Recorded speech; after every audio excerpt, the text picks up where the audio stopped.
सबरी भगवान राम की परम भक्त थी। वह सबर जाति की एक भोली भाली लड़की थी। सबर जाति के लोग देखने में बहुत कुरूप होते, लेकिन सबरी इतनी कुरूप थी कि सबर जाति के लोग भी उसका तिरस्कार करते थे। सबरी के माँ बाप को सबरी के विवाह की बहुत चिंता होती थी। वे दिन रात बस इसी चिंता में डूबे रहते थे कि आखिर सबरी के वैवाहिक जीवन का क्या होगा। आखिरकार सबरी के माता पिता को सबर जाति का एक विवाह योग्य लड़का मिल गया। माता पिता के रात्रि में सबरी का विवाह कर उसे रात्रि में ही विदा कर दिया। उन्हें डर था कि कहीं लड़का सबरी को देखकर विवाह के लिए इनकार न कर दे। सबरी अपने पति के साथ रात्रि में ही निकल आई। आगे आगे सबरी का पति चल रहा था और पीछे पीछे सबरी। चलते चलते वे दंडवन में आ गए। वहां उन्हें सुबह हो गई। लड़के ने सोचा देखो तो सही मेरी स्थिति कैसी दिखती है। लड़के ने पीछे मुड़कर देखा तो सबरी की कुरूपता देखकर वह डर गया। उसे लगा यह तो कोई राक्षस कुली है जो मुझे यहीं खा जाएगी। यह सोचकर लड़का सबरी को वहीं छोड़कर भाग गया। अब सबरी दंडक वन में अकेली रह गई थी। वह पीहर से तो आ गई थी, लेकिन उसे अपने ससुराल का कोई पता न था। अब सबरी जाए तो जाए कहाँ। दंडक वन में रहने वाले ऋषि सबरी को अछूत मानकर उनका तिरस्कार करने लगे। उसी वन में मतंग नाम के ऋषि महात्मा रहते थे। मातंग ऋषि को सबरी को देखकर उस पर कृपा दया आ गई। उन्होंने सबरी पर कृपा कर उसे आश्रम में रहने के लिए शरण दे दी। दूसरे ऋषि मुनियों ने जब यह सब देखा तो उन्होंने इस बात का बहुत विरोध किया कि उन्होंने कुरूप और अछूत जाति की लड़की को अपने आश्रम में शरण दे दी। लेकिन मतंग ऋषि ने किसी की भी एक बात ना सुनी। उन्होंने प्रेम से सबरी के सर पर हाथ रखा और कहा, बेटा तुम घबराओ नहीं। जैसे कोई पुत्री अपने माँ बाप के पास रहती वैसे ही तुम मेरे पास रह जाओ। सबरी अब खुशी खुशी मातंग ऋषि के आश्रम में रहने लगी।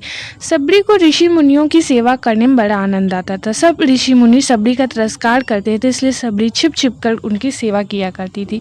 रात में जब सब सो जाया करते थे तो सबरी रात में ऋषियों के स्नान के लिए पंपा सरोवर जाने वाले रास्ते को जाकर बुहार देती थी। जहाँ कंकड़ पत्थर पड़े होते थे उन्हें हटाकर वहां बालू बिछा देती। ऋषियों के लिए ईंधन लाकर रख देती थी। अगर कोई सबरी को देख लेता तो वह वहां से डर के मारे भाग जाती थी। उसे डर था कि कहीं मेरी छाया ऋषि मुनियों पर पड़ गई तो वह अशुद्ध हो जाएंगे। बस इसी प्रकार ऋषि मुनियों की सेवा में उसका समय बीतता गया।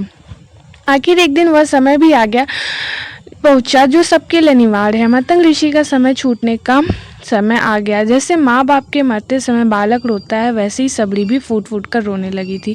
रोने के सिवा वह कर भी क्या सकती थी। मातंग ऋषि ने सबरी को अपने पास बुलाया और कहा, बेटा तुम चिंता ना करो, एक दिन तुम्हारे पास भगवान राम आएंगे। बस इतना कहकर मातंग ऋषि शरीर छोड़कर चले गए। अब सबरी दिन रात भगवान राम की प्रतीक्षा करने लगी। रात में किसी जानवर के चलने से पत्तों की खड़खड़ाहट भी होती तो सबरी बाहर आकर देखने लगी कि कहीं भगवान राम तो नहीं आए। वह प्रतिदिन कुटिया के बाहर पुष्प बिछाती और तरह तरह के फूल लाकर रख देती थी। फलों में भी बढ़िया बढ़िया फल राम जी के लिए चख कर रख देती थी। फिर राम जी नहीं आते तो अगले दिन फिर नए फल ले आती। राम जी को भोजन करने का उसके मन में बहुत उत्साह था। प्रतीक्षा करते करते एक दिन सबरी की साधना सफल हुई। मतंग ऋषि के वचन सत्वे भगवान